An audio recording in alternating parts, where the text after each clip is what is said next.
i-president yethu uyasidelela akasihloniphe as a country, and lento leyo yenza ukuthi kube nzima ukuthi thina nathi ma South Africans simhloniphe.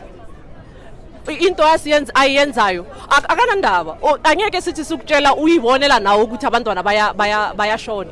Wena as a president uthi mabahambe bayoregister, lento leyo izotshentsha lezinto basidayisela zona mabaceda uba namaphepha. Is the president honestly telling us ukuthi lento bazothi mabaceda uregister lama products basidayisela wona se azolungisa indaba amaphepha?